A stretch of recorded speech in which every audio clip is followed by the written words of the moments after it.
Okay, chapter का नाम है सॉल्यूशन और डेट है आज 21/04 और 23। टॉपिक का नेम है आज Henry law and vapour pressure.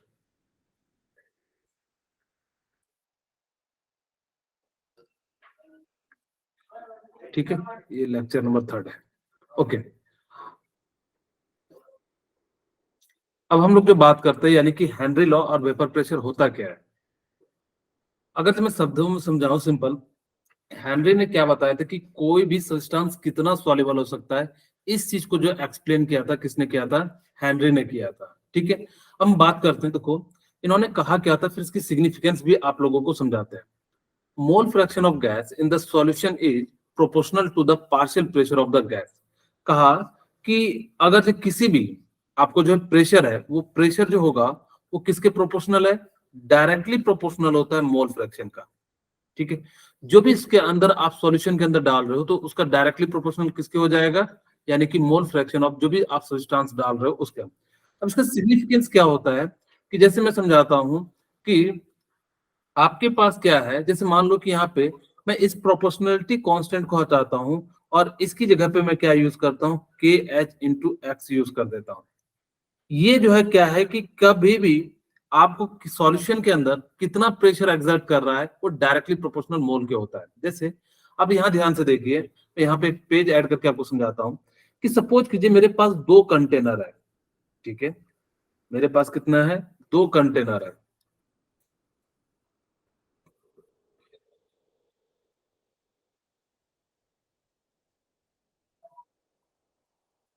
मेरे पास कितना है?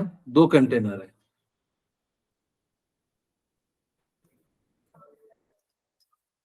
अब जैसे ही मैंने इसके अंदर ना 1 मोल जो है, 1 मोल इथेनॉल डाल दिया। आपको मैंने बताया था कि जो वेपर प्रेशर फॉर्म होगा हमेशा कब होगा बताइए? क्लोज कंटेनर में होगा या ओपन कंटेनर में होगा? बताइए। अगर जब वेपर प्रेशर कब बनेगा, जब क्लोज कंटेनर होगा या ओपन कंटेनर होगा? Close very close good. Container यानी में। कि जब भी वेपर बनेगा वो कभी भी ओपन में नहीं बनेगा। अगर जब आपसे पूछा जाए ओपन कंटेनर का वेपर प्रेशर किसके बराबर होगा? एटमॉस्फेरिक प्रेशर के बराबर होगा। ठीक है, तो ये बात तुम्हें समझ में आ गई कि यहाँ पे 1 मोल रखा। अब यहाँ पे हमने क्या करा कि दूसरा कंटेनर लिया और इस दूसरे कंटेनर में हमने क्या कर लिया, यहाँ पे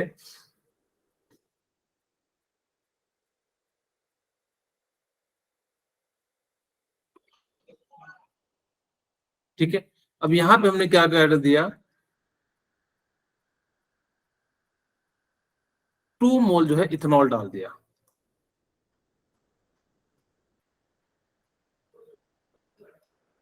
अब देखिए, मुझे बताइए कि जितना ज्यादा मोल इवेपोरेट वाला चीज होगा उतना ज्यादा प्रेशर बनेगा। तो वही कहता है हेनरी ने कि प्रेशर जितना यानी क्या हो जाएगा? प्रेशर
सर म्यूट है आप।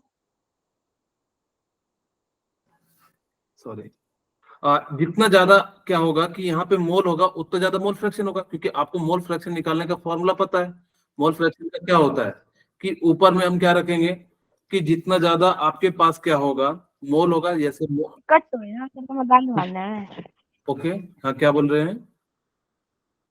मोल of A divided by mole of A plus mole of B. ठीक है। अब जितना ज्यादा यहाँ पे मोल ए का होगा उतना ज्यादा मोल फ्रैक्शन होगा, तो इसी चीज को हेनरी ने क्या कहा कि पी जो है डायरेक्टली प्रोपोर्शनल मोल के हो जाएगा, और पी इक्वल टू के एच, यानी कि हेनरी कांस्टेंट यहाँ पे इन्होंने इंट्रोड्यूस किया। इसको हम लोग क्या कहते हैं? हेनरी कांस्टेंट की वैल्यू कहते हैं। मैं यहाँ पे लिख देता हूँ एक्स क्या है? मोल फ्रैक्शन, जिसका भी आप लोग निकालोगे जब प्रेशर, तो वहां पे इस प्रकार से निकालेंगे। ठीक है। दूसरा के एच का मतलब क्या होगा? Henry constant. ठीक है। और तीसरा होगा पी, प्रेशर, कि कितना प्रेशर हम लोग जो है एक्सर्ट कर रहा है उस कंटेनर के अंदर में। इस चीज को कौन बताता है? यानी कि जो है हेनरी बताता है। एक और, the partial vapour pressure, the partial pressure of the gas in vapour phase is proportional to the mole fraction of the gas in the solution. जितना ज्यादा होगा तो उसको हम लोग क्या कहेंगे? यहाँ पे बनेगा। एक और मैं क्वेश्चन क्या पूछा था, मैं बताता हूँ कि सपोज कीजिए यहाँ पे आपसे मैं दो तीन चीजें यहाँ पे बताता हूँ। आपके पास ये जो है P इक्वल टू क्या हो गया? के एच इंटू मोल फ्रैक्शन। मुझे बताइए कि अगर जब P का प्रेशर बढ़ाओगे तो सॉल्यूट क्या होगा? ज्यादा डिजोल्व होगा, यानी कि ज्यादा होगा। होगा कि नहीं? आपको मैंने क्या कहा कि डायरेक्टली प्रोपोर्शनल है। जितना ज्यादा प्रेशर होगा मोल फ्रैक्शन उतना ज्यादा होगा, क्योंकि उसके अंदर मोल्स के सॉल्यूट उतने ज्यादा होंगे, तभी तो वो उतना बना रहा होगा। यानी कि प्रेशर ज्यादा होगा तो मोल फ्रैक्शन क्या हो जाएगा? ज्यादा हो जाएगा। ठीक है। अब देखिए, अगर आपसे पूछा जाए कि के एच, यहां से मैं इसको लिख देता हूं, के एच और प्रेशर का टर्म से जो हम रिलेट करेंगे तो डायरेक्टली प्रोपोर्शनल होगा। जितना ज्यादा के एच होगा उतना ज्यादा प्रेशर होगा। ठीक है। जितना ज्यादा प्रेशर होगा उतना ज्यादा क्या हो जाएगा? के एच। मैं इसको इस टर्म से लिख देता हूं, क्योंकि हमें जो है अब जो सीखना है तीसरा पॉइंट, वो काफी ज्यादा इंपॉर्टेंट है। प्रेशर इंक्रीज होगा तो के एच जो है क्या हो जाएगा? इंक्रीज हो जाएगा। तीसरा पॉइंट ध्यान दीजिएगा, के एच जितना ज्यादा होगा तो सॉलिबिलिटी उतनी कम हो जाएगी। ये मोस्ट इंपॉर्टेंट है। इससे जो है कई बार जो है जितना ज्यादा के एच होगा, अब इसको सिग्निफिकेंस से समझाता हूं कैसे। अब देखिए मैं यहाँ पे क्या लिखता हूं, K H equal to P divided by क्या हो जाएगा? Mole fraction. ठीक है। अब किसी भी कंटेनर के अंदर मोल फ्रैक्शन जितना कम होगा तो उसके अंदर सॉल्यूट उतना कम होंगे, और जितना कम सॉल्यूट होगा तो उसके अंदर क्या होगा कि सॉलिबिलिटी उतना कम होगा। जैसे एक कंटेनर के अंदर जो है 0.01 सॉलिबिलिटी है, यानी कि इसका मतलब क्या है कि उसके अंदर सॉल्यूट के पार्टिकल कम है। जिसके अंदर जो है 0.04 है तो उसके अंदर क्या है? सॉल्यूट के पार्टिकल ज्यादा है, तो उसकी सॉलिबिलिटी क्या हो जाएगी? ज्यादा हो जाएगी। इस पॉइंट को बहुत ध्यान से याद रखिएगा कि के एच की वैल्यू बढ़ेगी तो सॉलिबिलिटी क्या हो जाएगी? डिक्रीज हो जाएगी। ठीक है। कैसे होती है आप खुद सोचिए कि मैंने एक्स की वैल्यू बढ़ाया है, यानी कि मोल बढ़ाया, मोल का मतलब मोल फ्रैक्शन बढ़ाया है, तो इसका मतलब है मोल के पार्टिकल्स बढ़ाए। अब मोल्स के पार्टिकल अगर ज्यादा होंगे तो सॉलिबिलिटी ज्यादा होगी, कम होंगे तो उसकी सॉलिबिलिटी क्या हो जाएगी? कम हो जाएगी। क्योंकि हमें इनवर्सली प्रोपोर्शनल है, एक को बढ़ाएंगे तो दूसरा क्या हो जाएगा? डिक्रीज हो जाएगा। तो के एच की वैल्यू बढ़ाने पे सॉलिबिलिटी क्या हो जाती है? डिक्रीज हो जाती है। और के एच की वैल्यू को डिक्रीज करेंगे तो सॉलिबिलिटी बताइए क्या हो जाएगी? इंक्रीज। इंक्रीज हो सर जाएगी। इंक्रीज। Very good. अब इससे ना आपको तीन चार टाइप के क्वेश्चन मिलेंगे। ठीक है। अब देखो यहाँ पे उन्होंने दिखाया भी है ग्राफ की मदद से कि यहाँ पे एक साइड हमने क्या रखा? प्रेशर रखा, और एक साइड हमने क्या रखा? यानी कि मोल फ्रैक्शन। जैसे जैसे धीरे धीरे धीरे इंक्रीज करते चले जा रहे हैं तो यहाँ पे क्या होते चले जाएगा? आपका जो है प्रेशर इंक्रीज होते चले जाएगा जैसे जैसे मोल के फ्रैक्शन आप बढ़ाओगे। मोल का फ्रैक्शन का मतलब क्या है? मोल भी बढ़ा रहे हैं, क्योंकि मोल फ्रैक्शन का मतलब क्या हो जाता है? आपको जिसका निकालना है उसके मोल को ऊपर रखेंगे और डिवाइडेड बाय क्या कर देंगे? टोटल मोल को कर देंगे। इस प्रकार से हम लोग क्या करेंगे? यहाँ पे निकाल लेंगे। आपको अभी तक हेनरी ने क्या कहा कि किसी के अंदर कितनी सॉलिबिलिटी होगी वो के एच पे डिपेंड करेगी। के एच की वैल्यू ज्यादा होगी, सॉलिबिलिटी कम होगी। दूसरा उन्होंने क्या कहा हेनरी ने कि जब भी किसी भी सब्सटेंस का जो वेपर प्रेशर बनेगा वो डायरेक्टली प्रोपोर्शनल किसके हो जाएगा? यानी कि मोल फ्रैक्शन का। तो यहाँ से एक और क्वेश्चन आपको पूछा जाएगा, यूनिट ऑफ के एच। यूनिट ऑफ के एच। अब मुझे बता सकते के एच की यूनिट क्या है? आपके पास हेनरी लॉ के अनुसार से फार्मूला क्या है बताइए? P इक्वल टू, बताइए क्या है, KH into KHX into mole fraction है। Okay, P equal to KH into क्या है, मोल फ्रैक्शन है। अब मुझे बताइए कि P equal to KH into mole fraction हो गया। अब यहां पर से ध्यान से सुनिएगा कि मुझे KH की वैल्यू निकालनी है। मुझे किसकी निकालनी है, KH की। तो मैं KH equal to P by mole fraction लिख दूं, बोलिए। यस ठीक है। अच्छा, Yes, मोल sir. फ्रैक्शन का क्या होता है यूनिट, बोलिए। यूनिट लेस होता है, ठीक है। तो ये यूनिट लेस हो गया, तो यानी कि प्रेशर जो KH का क्या होगा, जो भी प्रेशर के टर्म में जो प्रेशर दिया रहेगा, वो जैसे ATM दिया रहे तो ATM हो जाएगा, या बार दिया रहेगा तो क्या किस टर्म में हो जाएगा, यानी कि जो है बार के टर्म में हो जाएगा। आपसे अगर से KH का यूनिट पूछा जाएगा तो आप बोल दीजिएगा जो जिस टर्म में दिया हुआ होगा वही उसका KH का जो है यूनिट हो जाएगा।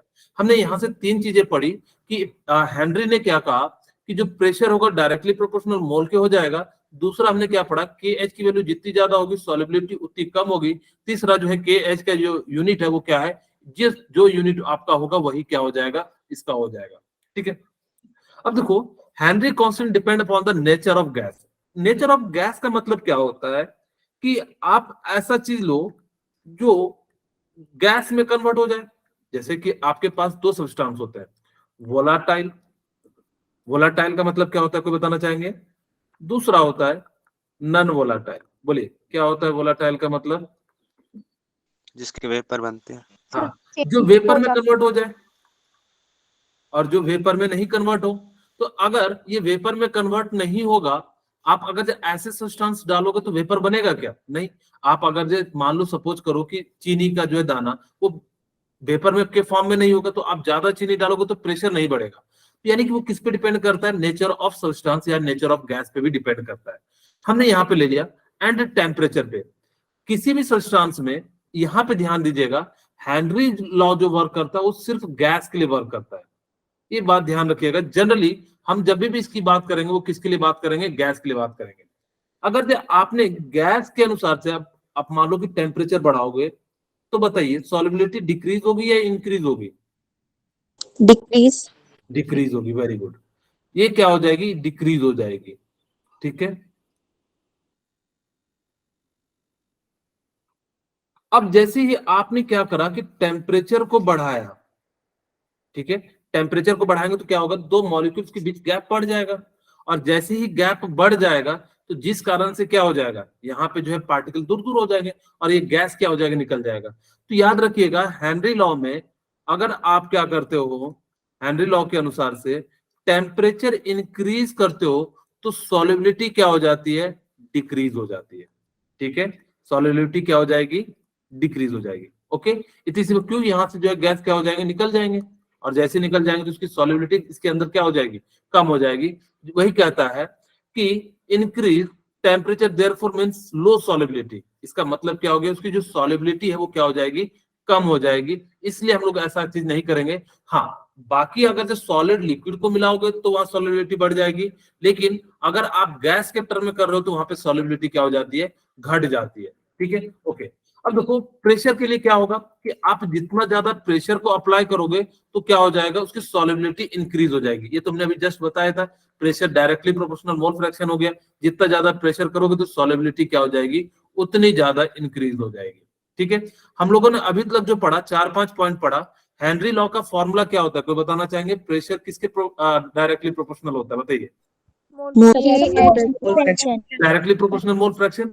और इस KH की यूनिट क्या होती है, यूनिटलेस प्रेशर की जो प्रेशर की यूनिट होगी वही इसकी क्या हो जाएगी, यूनिट हो जाएगी। ठीक है, जो यूनिट किसकी होगी, ATM की, सॉरी प्रेशर की, वही यूनिट हो जाएगी। ठीक है।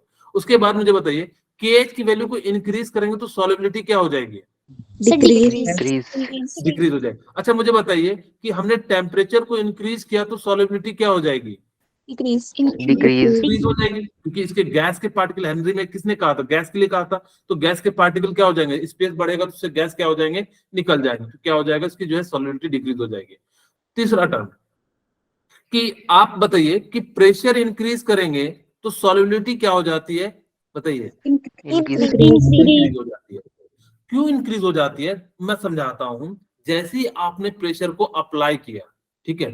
जैसे ही आपने प्रेशर को जितना ज्यादा प्रेशर अप्लाई करोगे तो यहां से क्या हो जाएगा कि आपके पास कैसे होते चले जाएगा कि नीचे पार्टिकल जैसे जैसे क्लोज होना शुरू हो जाएंगे, और ये क्लोज होना शुरू हो जाएंगे तो ये नीचे की ओर जो है बहुत ज्यादा प्रेशर अप्लाई करेंगे, जिस कारण से इस लिक्विड के अंदर क्या हो जाएगा, ये जो है वेपर पार्टिकल्स जो है वो धीरे धीरे धीरे धीरे, या जो गैस के पार्टिकल है वो किसके अंदर चले जाएंगे, लिक्विड के अंदर चले जाएंगे, जिस कारण से इसकी सॉल्युबिलिटी क्या हो जाएगी, इंक्रीज हो जाएगी। ओके, ठीक है।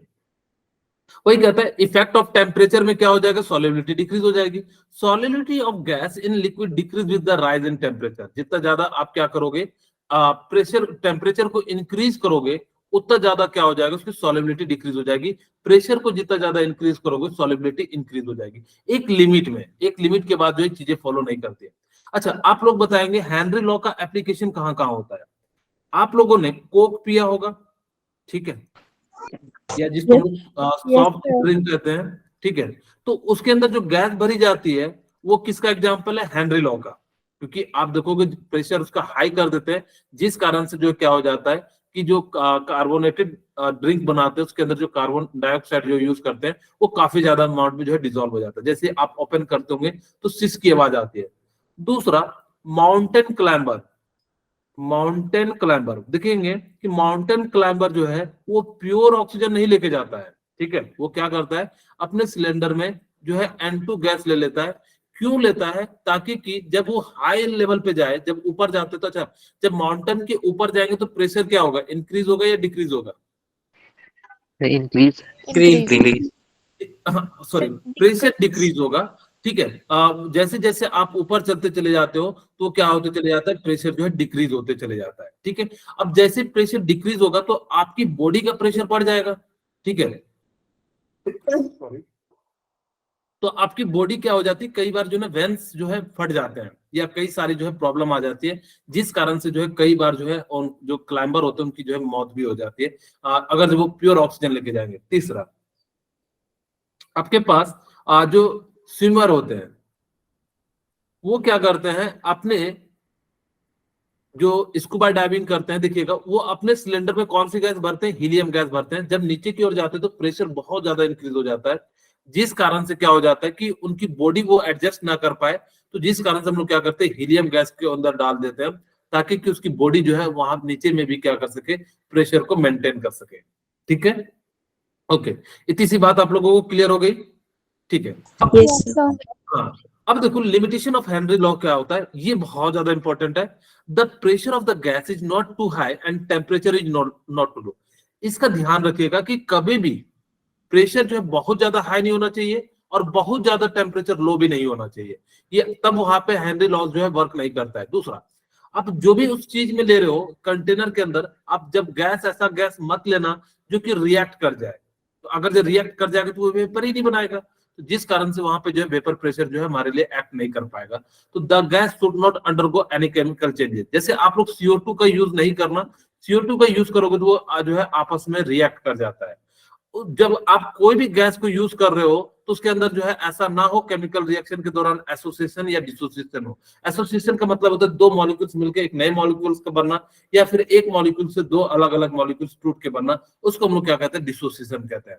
हेनरी लॉ ये इंपॉर्टेंट पॉइंट है कि ना तो ज्यादा हाई टेम्परेचर पे वर्क करता, सॉरी लो टेम्परेचर पे वर्क करता है, ना ही हाई प्रेशर पे वर्क करता है, और इसके अंदर कोई केमिकल रिएक्शन नहीं होना चाहिए। पूछेंगे क्यों नहीं होना चाहिए, अगर से केमिकल रिएक्शन होगा तो जिस कारण से क्या हो जाएगा कि आपस में ही रिएक्ट कर जाएगा, और जैसे ही आपस में रिएक्ट कर जाएगा तो ये क्या करेगा, एक जो है वेपर प्रेशर का जो है फॉर्मेशन नहीं कर पाएगा, तो जिस कारण से क्या हो जाएगा कि ये जो है आपका सही से वेपर फॉर्म नहीं कर पाएगा।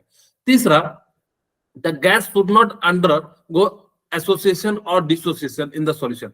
उस सॉल्यूशन के अंदर कभी भी ऐसा ना होना चाहिए कि वो जो है क्या हो जाए, बन रहा हो या टूट रहा हो, ये ऐसा कभी भी नहीं होना चाहिए, ठीक है। ओके, अब देखो इस एग्जांपल को हम थोड़ी देर में कराएंगे, इससे पहले हम लोग जो है कुछ क्वेश्चन कर लेते हैं जो प्रीवियस ईयर में जो है आए हुए हैं, ठीक है। Which among the following gas will greatly deviated from the Henry law in water? अब देखिए आप लोगों को मैं एक बार रिकॉल करा देता हूँ सारे पॉइंट कि क्या क्या हम लोगों ने पढ़ा, तब उसके बाद जो क्वेश्चन बनाते हैं। अच्छा, मुझे बताएंगे सभी लोग बताना कि हेनरी जो प्रेशर होगा हेनरी लॉ के अनुसार से वो क्या होगा, फॉर्मूला बताइए। KH upon X. Mole fraction. अच्छा, यहाँ पे x क्या है? Mole fraction. क्या है यहाँ पे? पार्शियल प्रेशर, पार्ट ठीक है, पार्शियल प्रेशर कह देते हैं।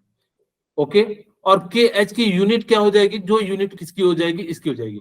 के एच की वैल्यू जितनी ज्यादा होगी तो सॉलिबिलिटी क्या हो जाएगी? Decrease. डिक्रीज हो जाएगी। Very good. अच्छा, मुझे बताइए कि प्रेशर ज्यादा होगा तो सॉलिबिलिटी क्या हो जाएगी? Increase. इंक्रीज। आप यहाँ समझना कि प्रेशर इंक्रीज करेंगे, नंबर ऑफ सॉल्यूट ज्यादा रहेगा, तो नंबर ऑफ ज्यादा सॉल्यूट रहेगा, ज्यादा सॉल्यूट जो डिसॉल्व भी होगा। ओके, चलिए लाइट भी आ गया, अब प्रॉब्लम भी हमारी खत्म हो गई।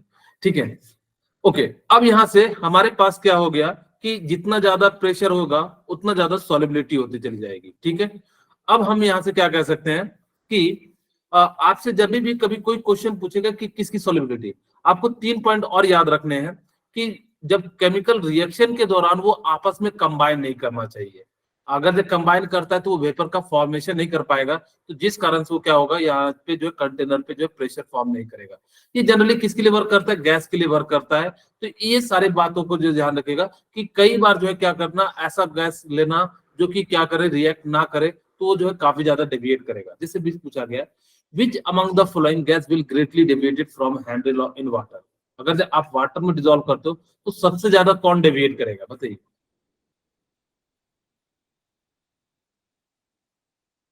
चलिए मैं बता देता हूँ। CO2 यहाँ पे जो है जो है नहीं हो रहा है सब आज।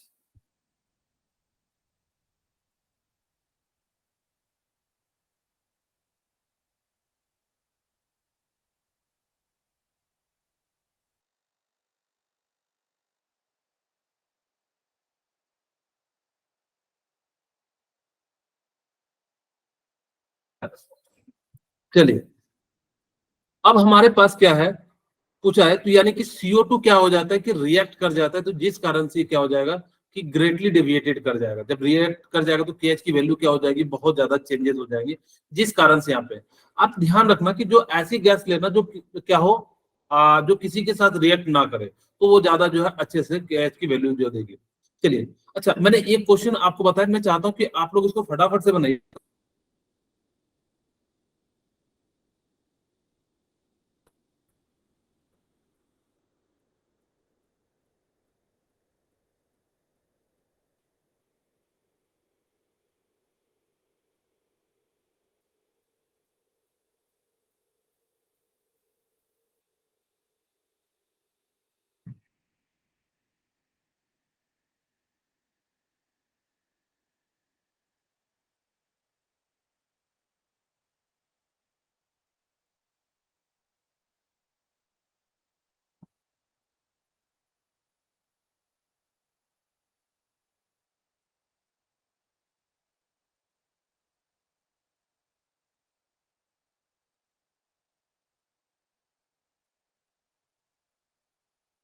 Sir option C. ओके, क्या हो जाएगा? ठीक है, सर सी। सभी ने बना लिया? Yes, sir. बोलिए। Yes okay, sir. अब देखिए मुझे बताइएगा, KH की वैल्यू ज्यादा होगी तो सॉलिबिलिटी क्या होगी? सर डिक्रीज होगी, कम। डिक्रीज होगी। अब देखते हैं, चेक करते हैं, यही मैं कह रहा कि Henry law constant for aqua solution, CO का कितना दिया हुआ है 58, और O2 का कितना दिया 43, और CO2 का कितना दिया 1.61, और C2H2 का कितना दिया 1.31। अब मुझे बताओ कि KH की वैल्यू सबसे ज्यादा इसकी है, ठीक है, अगर जो सबसे ज्यादा है तो यानी कि सबसे कम डिसॉल्व होगा, और आपको डिक्रीजिंग ऑर्डर में लिखना है तो सबसे कम डिसॉल्व कौन होगा? CO। तो दो ऑप्शन है यहाँ पे। फिर उसके बाद कौन सा होगा? O2। यहाँ पे जो है O2, तो इसका राइट आंसर क्या हो जाएगा? C हो जाएगा। क्या आप लोगों को समझ में आया क्वेश्चन? Yes sir. समझ में? हाँ, किन्हीं को इस टाइप का आपको क्वेश्चन आएगा तो आप लोग बना लेगा ना, नीट का ये क्वेश्चन आप लोग बना लीजिएगा ना? Yes, sir. ठीक है। Yes sir. अच्छा देखो, एक बार मैं एक बात बता दे रहा हूँ, अगर जब किसी का लिंक ज्वाइन नहीं होता है तो आप पीछे के सारे फोल्डर को एक बार कट कर देना और फिर वापस से ज्वाइन करना, तो आप ज्वाइन हो जाओगे। ठीक है, ठीक है। अब देखो, the solidity of gas in water depends on, आपसे पूछा है कि कौन जो है सॉल्युबिलिटी ऑफ गैस का जो वाटर जो है option A.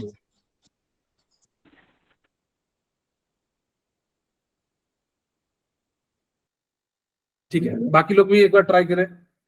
Sir A. Okay,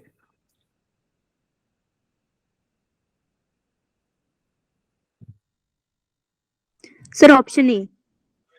क्या ऑप्शन बी सर नहीं है? क्या ऑप्शन सी नहीं है? Sir option D. ओके, इसका राइट आंसर क्या होगा? ऑप्शन जो है डी हो जाएगा। ठीक है, इसका राइट आंसर क्या हो जाएगा? Option D. Nature of gas पे भी डिपेंड करता है, मैंने बताया था कि वो कैसा वोलाटाइल है कि नॉन वोलाटाइल है, इस पे भी डिपेंड करता है। टेम्परेचर पे भी करता है कि अगर आप ज्यादा टेम्परेचर कर दोगे तो यानी कि क्या हो जाएगा, कम डिजोल्व होगा। प्रेशर पे भी करता है, प्रेशर बढ़ा रहे थे तो सॉल्युबिलिटी क्या हो रही थी, इंक्रीज हो रही थी। इसका राइट आंसर क्या हो जाएगा? डी हो जाएगा। बोलिए ओके, किन्हीं को कोई दिक्कत है तो बताइए, ये बनाइए।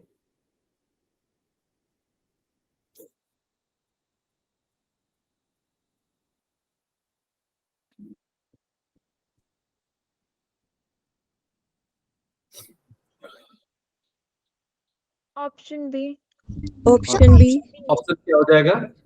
एक बी। ओके, और किन्हीं का? सभी लोग बनाइए। क्या होगा, गलत नहीं सर होगा बी। इससे ज्यादा। Okay, D. इसका राइट आंसर क्या होना चाहिए? डी नो होना सर चाहिए। बी। ओके, क्या कहता है, the gas in contact with liquid should behave as an ideal gas. बिल्कुल जो है वो क्या करता है, वो जो है आइडियल गैस की तरह जो है बिहेव करता है।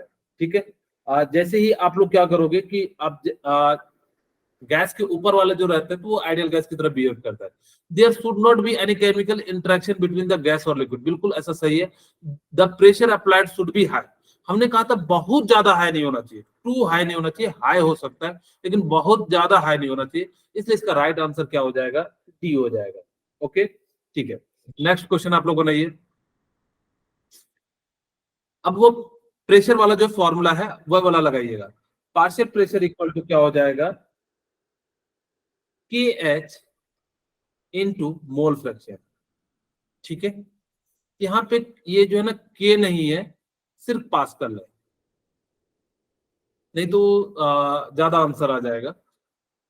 चलिए, आप लोग ट्राई कर रहे हैं, मैं बना दूं कि ट्राई कर रहे हैं? बोलिए।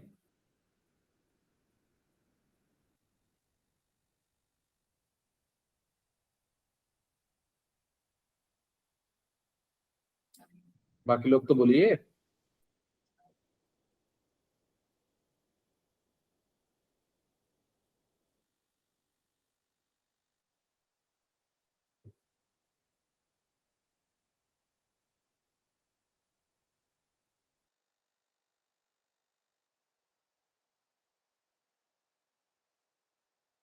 अब देखो, यहां से हम लोग बात करते हैं कि आपके पास क्या क्या दिया हुआ है। Calculate mass of CO2 dissolve, आपके पास ये फॉर्मूला है। ठीक है, ओके, चलिए अब हम एक एक करके जो है यहाँ पे निकालते हैं। सबसे पहले हम किसी तरह मोल फ्रैक्शन निकालते हैं, तब हम जाके ये फॉर्मूला लगा पाएंगे। आपको के एच की वैल्यू दी हुई है, के H for CO2 eight 298 kelvin कितना दिया हुआ? इतना दिया हुआ है। Calculate mass of CO2 dissolve in 500 ml of soda at 2.5 atm, यानी कि पीबी आपको दिया हुआ है। पार्शियल प्रेशर, पार्शियल प्रेशर कितना दिया हुआ है? 2.5 atm। ठीक है, के एच की वैल्यू कितनी दी हुई है? 1.67 इंटू 10⁸ पास्कल।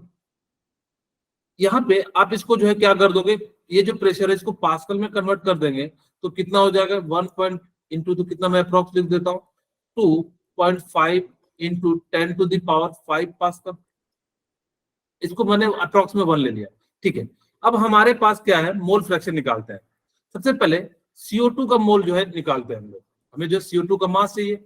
ठीक है, हम CO2 के मोल को मान लेते हैं। CO2 जो है वो क्या है? N मोल है। हम बाद में जो है यहाँ से निकाल लेंगे कि कितना है। आप चाहो तो यहाँ पे x डिवाइडेड बाय 44 भी कर सकते हो। ठीक है, या इसको जो हम लोग क्या मान लेते हैं? N मोल है, ताकि कि बाद में हम लोग इसको कैलकुलेट कर लेंगे। आपको मोल फ्रैक्शन का फॉर्मूला पता है, CO2 का निकालना है तो मोल ऑफ CO2 नीचे में क्या हो जाएगा? मोल N प्लस, और इसका मोल कितना हो जाएगा आपको पता है, यानी कि 500 ml।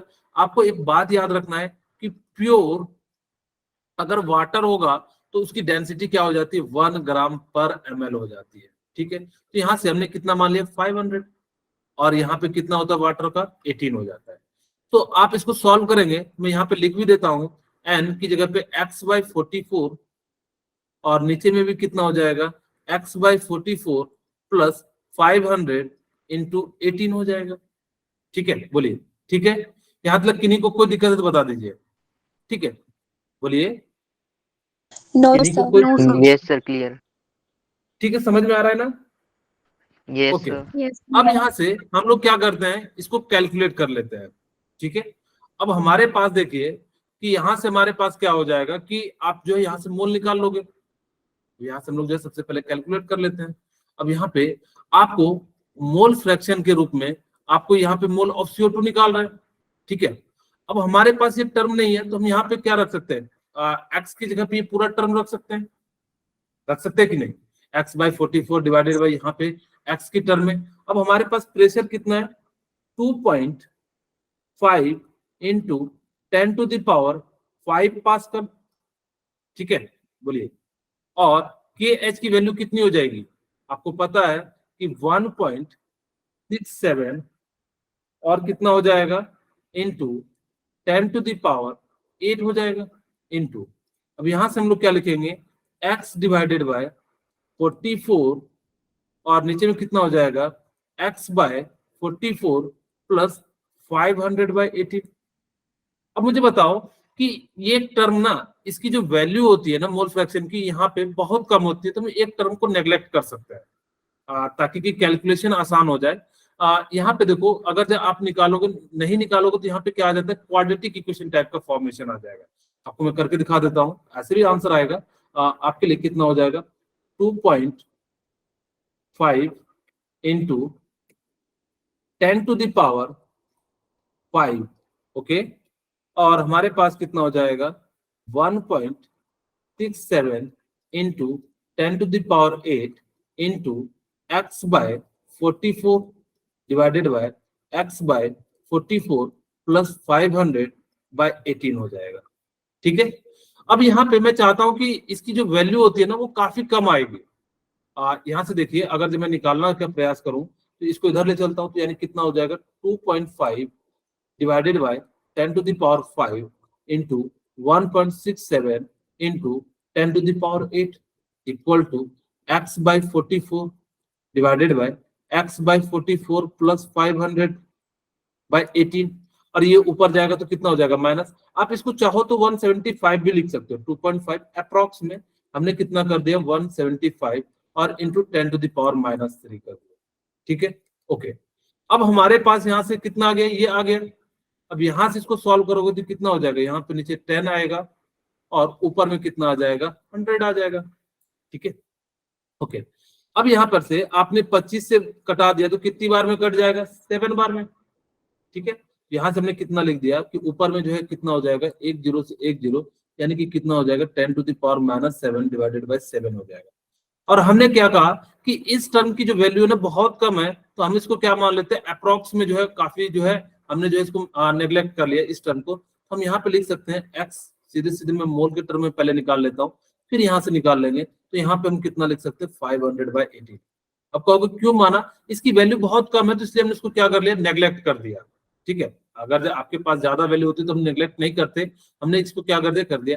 अब यहाँ से n की वैल्यू कितनी आ जाएगी, 10⁻⁻2 इंटू, अब यहाँ पे इसको 18 है तो नीचे में कितना हो जाएगा, 7 इंटू 18, ओके, इंटू 500। अब यहाँ से आपके पास कितना हो जाएगा कि जैसे ही हमने यहाँ से क्या कर दिया कि इसके पास जो वैल्यू आपके पास, यहाँ से हम लोग उसको सॉल्व करते हैं तो n की वैल्यू 1 यहाँ से कितना आ जाएगा हमारे पास। अब मैं यहाँ से n की वैल्यू ही रख देता हूँ, 44 से मल्टीप्लाई कर देता हूँ। ठीक है, यहाँ पे n इक्वल टू कितना हो जाएगा, मैं यहाँ पे मैं मास निकाल लेता हूँ, तो n की जगह पे x/44 लिख सकता हूँ। ठीक है, ओके। अब यहाँ से कितना हो जाएगा, 10⁻⁻2, और ये 44 किधर चले जाएगा, ऊपर चले जाएगा, तो 500 into 44 divided by 7 into 18, okay. अब यहाँ से इसको मैंने इधर कर दिया तो इसको हटा देता हूँ यहाँ से, थोड़ा सा लेंदी क्वेश्चन है, और यहाँ से x की वैल्यू सॉल्व करोगे तो करीब करीब 1.8 ग्राम के करीब करीब आ जाएगा। ठीक है, तो यहाँ से कितना हो गया 1.8 ग्राम। कहोगे सर इतना बड़ा क्वेश्चन है कैसे सॉल्व करें? ठीक है, आपको मैं समझा देता हूँ कि कैसे सॉल्व करना है। यहाँ पे दिक्कत क्या आ रही है ना कि हमारे पास दोनों के मोल नहीं पता है। अगर जो आप यहाँ से निकालोगे तो काफी ज्यादा बड़ा जो है क्वाड्रेटिक बन जाएगा। सेम क्वेश्चन देखिए, ऐसे ही हम लोगों को जो है इस तरह से बनाना है। वापस चलते हैं यहाँ पे। यहाँ देखिए इन्होंने क्या करा कि इस मोल को इन्होंने अप्रोक्सीमेटली, सेम क्वेश्चन है बस हमने डाटा चेंज किया हुआ है। हमने इसलिए बना के दिखाया ताकि कि वहां पे इन्होंने मोल तलक ही रखा है, हमने आपको मास निकालने के लिए सिखाया। यहाँ पे देखिए मोल फ्रैक्शन इसका रखा है और इसका रखा। ठीक है, आपको पता है मोल फ्रैक्शन इसका निकालना है तो जिसका मोल रखना है ऊपर में नीचे में यहाँ पे, लेकिन जो इसकी वैल्यू आती है वो बहुत कम आ जाती है, तो जिस कारण से हमने इसको क्या कर दिया, नेग्लेक्ट कर दिया। और जैसे नेग्लेक्ट कर देंगे तो यहाँ पे क्या हो जाएगा, हमारा एक सिंपल सा टर्म बन जाएगा, नहीं तो वहां पे इक्वेशन बन जाएगा। फिर उस इक्वेशन को सॉल्व करने में हमें क्या आ जाएगी, दिक्कत आ जाएगी। इसीलिए किसी भी, जैसे मैं मान लो कि मेरे पास 1000 है, अगर जो 1004 रुपीज है, तो हम लोग क्या कर सकते हैं, इसको नेग्लेक्ट कर सकते हैं। 4 रुपीज को हम लोग क्या कर सकते हैं, नेग्लेक्ट कर सकते हैं। यहाँ पे छोटी वैल्यू आ रही थी, इसी कारण से हमने इसको क्या कर दिया, नेग्लेक्ट कर दिया। और जैसे नेग्लेक्ट कर दिया तो ये जो है हमारा क्या आ जाएगा, आंसर आ जाएगा। ठीक है, ओके। अब देखो हम जो है वेपर प्रेशर की, अच्छा क्वेश्चन समझ में आया? बोलिए। Yes, sir. ओके, अगर जो नहीं समझ में आया तो एक बार ट्राई करना, फिर जो है मैं आपको भेज दूंगा, फिर उसके बाद जो मुझे बताना। ठीक है, ओके। अब आपके पास वेपर प्रेशर क्या होता है? ठीक है, हमने जैसे कहा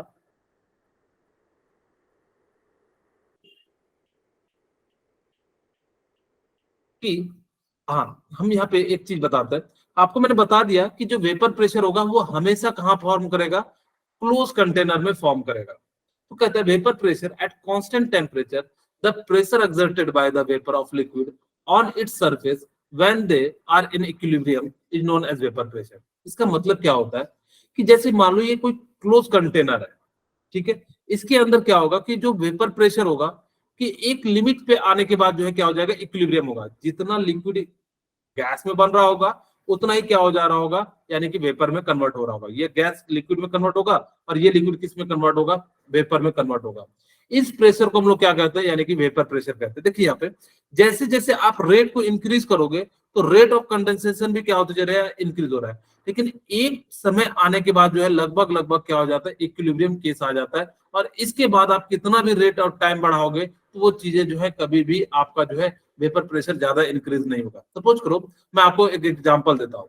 कुकर में आप अगर जो 100 डिग्री पे जितना वेपर बन रहा है तो आप लगातार एकदम अगर जो 10,000 कर दोगे तो फिर उतना ज्यादा ही बनेगा। एक लिमिट में ही वेपर जो है बनना शुरू होगा, उससे ज्यादा जो है कभी भी वेपर नहीं बनेगा। ठीक है, ओके। अब हमारे पास जो है कौन कौन से फैक्टर अफेक्टिंग करता है, तो मैं यहाँ पे लिख देता हूँ।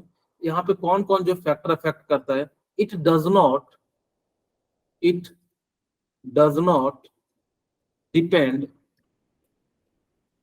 depend upon the nature of, it does not depend upon the size and shape of container। इस बात को ध्यान रखिएगा कि कभी भी वो साइज एंड शेप पे क्या करेगा, डिपेंड नहीं करेगा। ठीक है, ऑफ कंटेनर। दूसरा point, it depends upon the nature of particle या नेचर ऑफ सब्सटेंस, यानी कि कैसा सब्सटेंस यूज कर रहे हो इस पे भी क्या करेगा, डिपेंड करेगा। जैसे सब्सटेंस जो होते हैं वो दो तरीके के होते हैं। एक कौन सा होता है, वोलाटाइल, और एक क्या होता है, नॉन वोलाटाइल। वोलाटाइल जो है वेपर प्रेशर को क्या करेगा, फॉर्म करेगा। नॉन वोलाटाइल जो है क्या करेगा, वो वेपर प्रेशर को फॉर्म नहीं करेगा। ठीक है, ओके। अब यहाँ पे तीसरी जो पॉइंट होती है वो intermolecular force of attraction. Molecular force of attraction.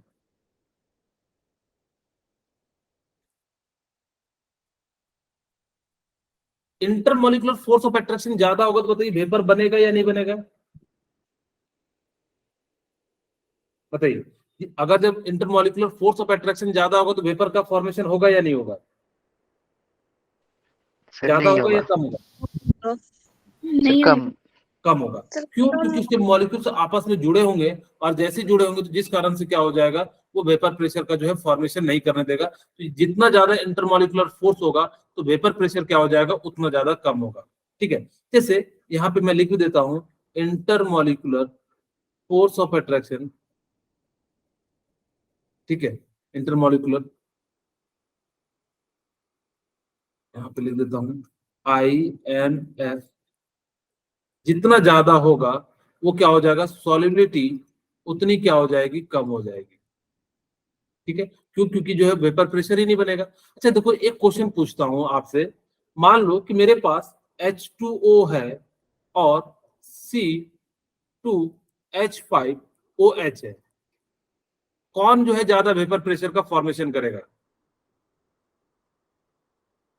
बोलिए, कौन जो है ज्यादा वेपर प्रेशर का फॉर्मेशन करेगा?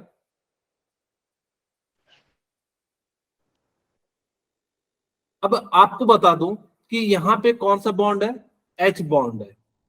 यहाँ पे कौन सा बॉन्ड है, हाइड्रोजन बॉन्ड है। और यहाँ पे कौन सा बॉन्ड है बताइए, यहाँ पे भी हाइड्रोजन बॉन्ड है। आप लोगों को बताया गया होगा हाइड्रोजन बॉन्ड कहाँ का बनता है, आपको दो कंडीशन बताया गया होगा कि एक फॉन होना चाहिए और फिर क्या होना चाहिए, आपका हाइड्रोजन होना चाहिए। यानी कि मोस्ट इलेक्ट्रोनेगेटिव एलिमेंट होना चाहिए और हाइड्रोजन होना चाहिए, तभी जाके क्या करेगा, हाइड्रोजन बॉन्ड बनेगा। लेकिन आपको पता है कि ऑर्गेनिक केमिस्ट्री में क्लोरीन और कार्बन के साथ भी क्या बन जाता है, हाइड्रोजन बॉन्ड बन जाता है। इन 5 जगह पे आपका क्या बनेगा, हाइड्रोजन बॉन्ड का फॉर्मेशन होगा। तो यहाँ पे भी क्या हो जाता है कि हाइड्रोजन और ऑक्सीजन के बीच में बनता है। तो यहाँ पे कितने बॉन्ड बन गए, हाइड्रोजन बॉन्ड बन गए यहाँ पे भी। तो आप कैसे डिस्टिंग्विश करें, यहाँ पे 4 हाइड्रोजन बॉन्ड बनता है और जबकि यहाँ पे कितना बनता है, 1 हाइड्रोजन बॉन्ड बनता है। और आपको पता है कि जिसका जितना ज्यादा बॉन्ड होगा वो क्या करेगा, उतना कम वेपर प्रेशर बनेगा। तो आपको वेपर प्रेशर कौन बनाएगा, सबसे ज्यादा जो है C2OH5 बना देगा। ठीक है, अच्छा एक क्वेश्चन पूछता हूं, आपको बताना है कि विच वन हैव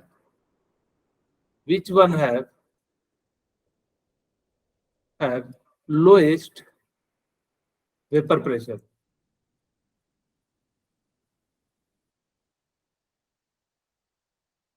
ठीक है, ऑप्शन ए दे देता हूं, मेरे पास है CH2OH, ठीक है, CH3, और हमारे पास दूसरा ऑप्शन है CH2OH और CH2OH। सी हमारे पास है CH2OH और CHOH और CH2OH। डी, अब हमारे पास क्या है, CH2OH और CHOH, CHOH और CH2OH। बताइए कौन ज्यादा जो है वेपर प्रेशर का फॉर्मेशन करेगा? सर CHOH लोएस्ट करेगा। ए। हाँ, आपसे लोएस्ट पूछा है तो कौन करेगा? डी। डी। क्या हो जाएगा, डी। सर ए। डी होगा, ये तो सबसे ज्यादा होगा क्योंकि इसमें सबसे कम बॉन्ड बन रहा है, हाइड्रोजन बॉन्ड। इसमें एक हाइड्रोजन बॉन्ड बन रहा है, इसमें 2 बन रहा है, इसमें 3 बन रहा है, इसमें कितने बन रहे हैं, 4। तो जब 4 बन रहे हैं तो यानी कि वेपर प्रेशर कौन फॉर्म लोएस्ट करेगा, यानी कि जिसके अंदर जितना ज्यादा होगा तो वो वेपर को बनने नहीं देगा। तो इस कारण से इसमें क्या हो जाएगा, इस प्रकार से हो जाएगा। तो यही कहता है फैक्टर फैक्टिंग कौन कौन से होते हैं, इंटरमॉलिक्यूलर फोर्स होते हैं। तीसरा हमने यहाँ पे जो टेम्परेचर नहीं बताया, यहाँ पे एक टेम्परेचर भी लिख लो। 4th point, temperature. टेम्परेचर जितना ज्यादा इंक्रीज करोगे तो वेपर प्रेशर क्या हो जाएगा, उतना ही ज्यादा क्या हो जाएगा, इंक्रीज हो जाएगा। तो इस प्रकार से हम लोग क्या कह सकते हैं, यहाँ पे ये सारे जो है फैक्टर है। तो देखो क्या कहता है कि जैसे ही आपने टेम्परेचर को इंक्रीज करोगे तो वेपर प्रेशर क्या होते चले जाएगा, इंक्रीज होते चले जाएगा।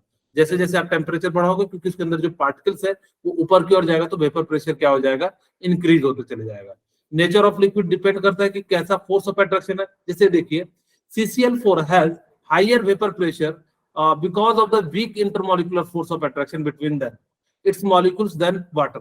यानी कि वाटर के कंपैरिजन में ये जो क्या होता है, CCl4 का जो है वो काफी वीक फोर्स होता है, तो जिस कारण से आसानी से क्या हो जाएगा कि वेपर में कन्वर्ट हो जाएगा। और जैसे ही वेपर में कन्वर्ट हो जाएगा तो जिस कारण से ये जो है ज्यादा force of vapour pressure exert करेगा कंपैरिजन टू वाटर का। ठीक है, ओके। अब देखो यहाँ पे आपके पास एक क्वेश्चन है, उसको हम लोग नेक्स्ट क्लास में आप लोगों को, अच्छा मैं यहाँ पे कुछ चीजें और बता तो नहीं सकता, नया कॉन्सेप्ट मेरे पास था, उसको हम नेक्स्ट क्लास में बताएंगे। कल आपकी एक एक्स्ट्रा क्लास होगी, क्योंकि आपका जो सिलेबस है जो एग्जाम में पूछा जा रहा है वहां तक हुआ नहीं है, तो जिस कारण से थोड़ा सा जो है हम लोगों को इस हफ्ते फास्ट चलना पड़ेगा। फिर नेक्स्ट टाइम से हम लोग जो है काफी स्लो हो जाएंगे, फिर बिल्कुल सही तरीके से चलेंगे, ताकि कि आप लोगों को भी ज्यादा दिक्कत ना रहे। ठीक है।